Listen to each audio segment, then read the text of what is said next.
Sholat, tapi pikiran melayang. Begini jawaban Rasulullah yang menggetarkan hati. Pada suatu majelis Rasulullah, suasana terasa begitu tenang.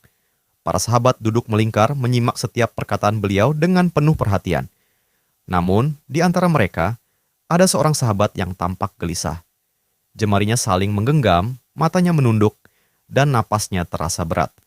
Setelah beberapa saat ragu, ia akhirnya mengangkat wajah dan berkata dengan suara lirih, "Wahai Rasulullah, aku ingin bertanya, tetapi aku khawatir pertanyaanku ini akan membuatku semakin malu di hadapan Allah." Rasulullah pun tersenyum lembut, menatapnya penuh kasih sayang. "Katakanlah, wahai saudaraku, tidak ada pertanyaan yang membuat seseorang hina jika ia bertanya untuk mencari kebaikan." Sahabat itu menarik napas dalam, matanya mulai berkaca-kaca. "Wahai Rasulullah, aku merasa salatku sering tidak khusyuk. Kadang aku mengingat urusan dunia, kadang pikiranku melayang entah kemana. Aku takut salatku tidak diterima oleh Allah. Apakah dengan salat seperti itu, aku tetap mendapatkan pahala?" Suasana majelis seketika menjadi hening. Para sahabat lainnya ikut menunduk, merasakan kegelisahan yang sama. Mereka tahu betapa beratnya pertanyaan itu. Namun, yang terjadi setelahnya benar-benar di luar dugaan. Rasulullah tidak langsung menjawab. Beliau menatap sahabat itu dengan penuh kelembutan. Lalu tiba-tiba air mata mulai membasahi pipi beliau. Para sahabat terkejut. Mereka jarang melihat Rasulullah menangis dalam situasi seperti ini. Dengan suara bergetar, beliau berkata, "Demi zat yang jiwaku berada di tangannya, sungguh setan tidak akan pernah berhenti berusaha mencuri bagian dari sholat seorang hamba hingga ia teralihkan. Tetapi ketahuilah, Allah tetap melihat usahamu."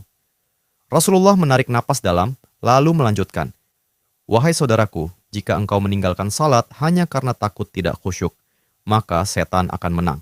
Tetapi jika engkau tetap berusaha salat meski pikiranmu teralihkan, ketahuilah bahwa setiap kali engkau berusaha kembali kepada Allah dalam salatmu, saat itulah Allah menyambutmu." Mendengar itu, sahabat tersebut tak mampu menahan tangis. Begitu pula para sahabat lainnya. Kemudian Rasulullah melanjutkan dengan penuh kelembutan. Bayangkan seorang ibu yang melihat anaknya berjalan ke arahnya, tetapi anak itu sering jatuh dan tersandung. Apakah sang ibu akan marah? Tidak. Ia justru akan berlari menghampirinya, mengangkatnya, dan mendekapnya erat. Itulah Allah. Ia lebih penyayang daripada seorang ibu kepada anaknya. Selama engkau terus kembali, Allah akan selalu menerimamu. Air mata mengalir di pipi sahabat itu.